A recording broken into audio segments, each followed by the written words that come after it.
Chairman Pete Hoekstra from the Michigan Republican Party is joining me now on the Scott Sands Show. Pete, it's great to have you on.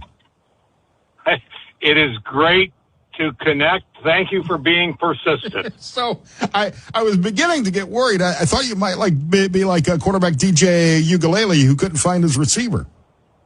Yeah, that could be. But, hey, we're here.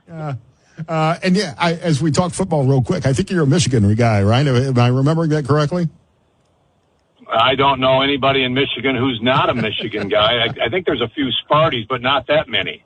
I'm an SEC guy. I'm in Big Ten territory. I know we got the fantastic Toledo Rockets here in our town, but a big game this weekend, Michigan, Texas. That's going to be the football game of the week, I believe.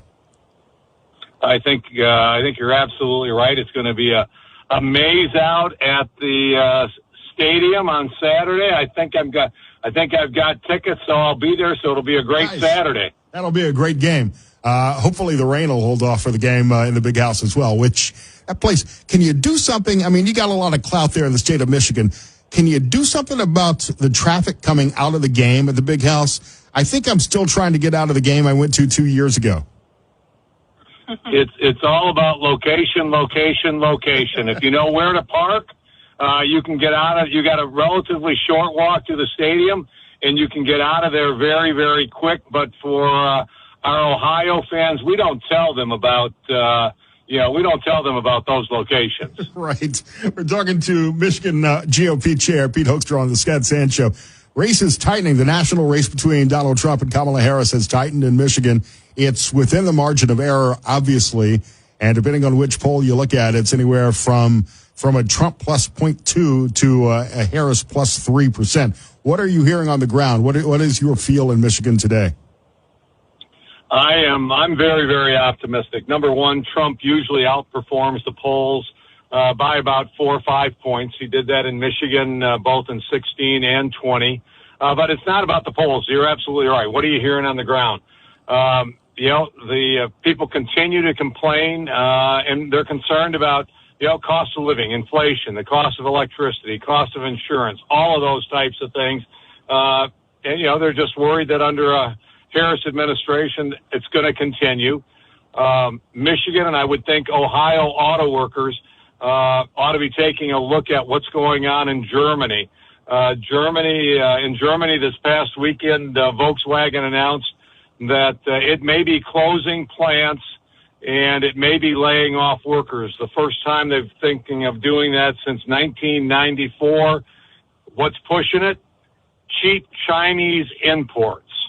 And with the way that the Biden, Harris, and in Michigan, the Whitmer agenda have been pushing public support for Chinese vehicles, Chinese batteries, and those types of things, UAW workers, their jobs are on the line in this election, and I think they're figuring that out, and they're going to come back to Donald Trump in 2024, just like they supported him in 2016.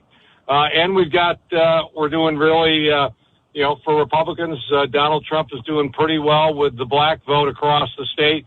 I think Harris peaked not this past weekend, but the weekend before. I think she peaked 8 or 9 days ago. And there's only one way for her to go, and that's down, and I think Donald Trump is going to benefit from that. Let's talk about the union vote. Obviously, Detroit, a union town. Toledo, Lucas County is a union area as well. And unions, in general, as an organization, tend to support Democrats. But we've started to see a populist shift amongst rank-and-file members of many unions towards Donald Trump, towards Republican policies, because they work, especially when you're looking at the impact of Democratic policies on your wallet, on the cost of gas, on control of your life, whether or not you can eat meat and what kind of car you can drive. Those are things that affect all of us, and not the political support that some of the party leaders, some of the union leaders may get from supporting some of these candidates. I think that's exactly right. It is about the economy. It is going to be about jobs. And I think they see Donald Trump fighting for their jobs. I mean, this is a guy that is related to union workers, construction workers, and those types of folks. They're very smart. They're talented people.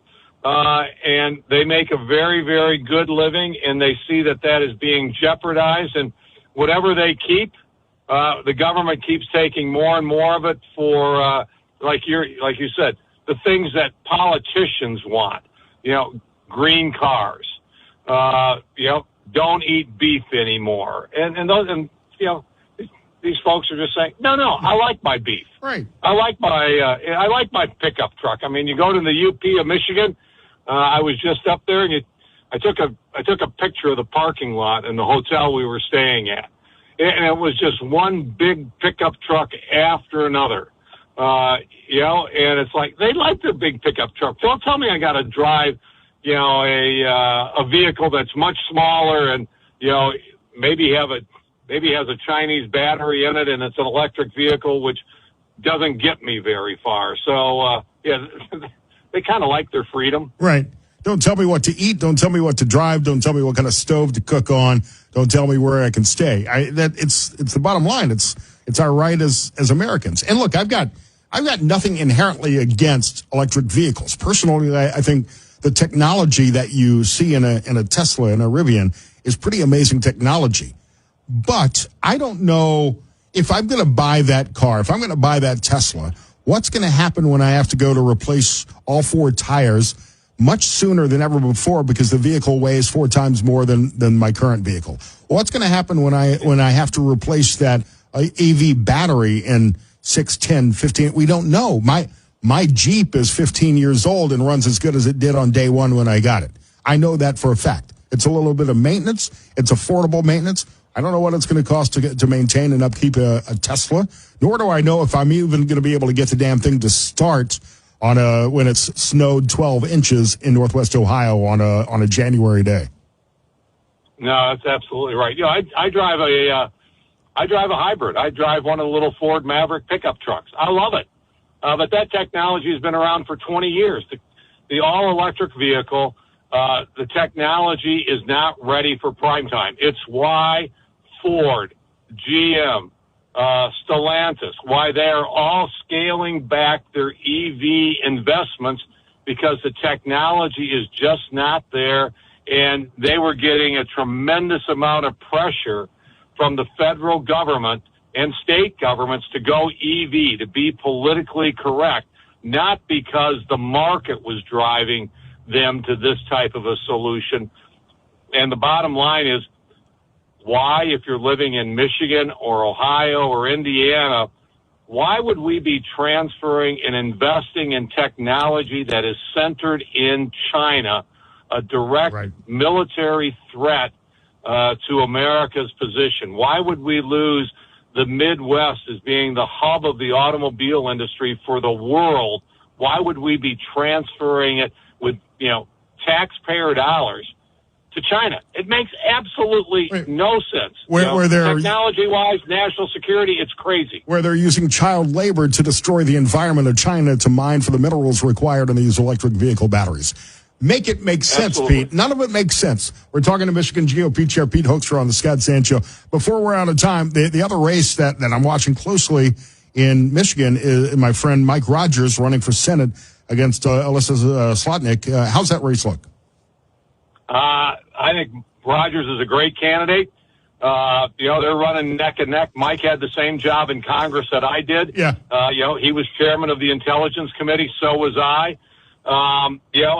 He's got the perfect profile for a senator from Michigan, support the transportation industry, but also support our national security. I think Mike's going to win this. We're going to carry Michigan for Trump. We're going to carry the top of the ticket with Trump and with Mike Rogers. We're going to have a Republican senator. That's a pretty bold prediction. What are you doing in the state of Michigan under Governor Gretchen Whitmer to protect the vote, to protect the election integrity of the people of Michigan? We got to take her and her folks to court just about every day. Michigan law says if you hire a poll worker, you hire one Republican, one Democrat. In the city of Detroit, they hired 1, 2, 3, 4, 5, 6, 7 Democrats, and then they would hire a Republican. And they kept using that same proportion. Have to take them to court. In Michigan, we have 53 counties where we have more registered voters than we have eligible voters. Guess what? We got to take them to court.